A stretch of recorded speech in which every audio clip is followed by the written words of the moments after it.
আসসালামু আলাইকুম। যে যেখানে আছেন অবস্থানে দিদিয়া ভালো থাকুক আর সুস্থ থাকুক। এই রেসিপি আপনারা খাইছেননি অথবা ট্রাই করছেন কিনা আমারে কমেন্টে জানাইবা। কারণ রেসিপিটা আমি জানি এর আগে আমার চোখে পড়ছে না। কেউ করছে করি। এটা আমি আমার মন থেকে করছি। যাই হোক কথা লম্বা করে লাভ নাই। কেন দেখো প্রথমে আমি যে স্টিকি রাইস রেগুলার যে বিন্নি চাল রান্না কইরা অথবা বিরন চাল রান্না কইরা নেওয়া লাগে। এলাখান রান্না করে নিছি। ঠান্ডা হওয়ার পরে কর্নফ্লাওয়ার অথবা কর্ন স্টার্চ মিক্স করতে পারেন ১ চামচ। আ যার কাছে যেটা আছে। আমি কর্নফ্লাওয়ারই ধরি লইকা কারণ নিলাম। এরপরে সয়া সস দিয়া কারণ কর্নফ্লাওয়ার তো এটা জর্জরা তার লাগি পানি ইউজ না হইরা আমি সয়া সস করছি। সয়া সসে লবণের কাজ দিব আর টেস্টও হেল্প করব। এটা আমি ডো বানাইয়া রাখলাম। এদিকে তেল গরম হওয়ার পরে তেলে সয়া সস ডাইরেক্ট আমি সয়া সসটা তেলও ডালছি খেয়াল করে দেখবা।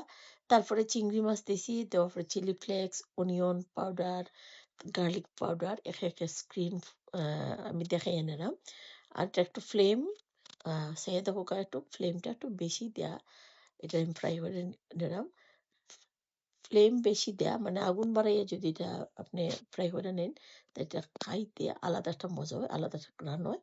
তো যেহেতু এটা একটু অল্প পরিমাণে করলাম জাস্ট আপনার লগে শেয়ার করার লাগি। লাগি খেয়াল করি দেখবা যে আমি করছি ওইলাখান আদা ১ চামচ ফ্রেশ দিছি আদা। আদা পাউডারটা আমার কাছে তেমন একটা বালা ঘ্রাণটা ভালো লাগে না। যার কারণে আদাটা আমি দিলাম। এখন দিলাম বেল পেপার। বেল পেপার আপনারা তো ২ কালার হইলে ২ কালার ইউজ করবা অথবা সবুজটা তাহলে সবুজটা করবা, লালটা তাহলে লালটা করবা। কোনো সমস্যা নাই। দেওয়ার পর লাইরে গা কেচাপ দিলাম। পরিমাপ আন্দাজ কইরেই আমি দিলাম। দেখতে পারলে আপনারা।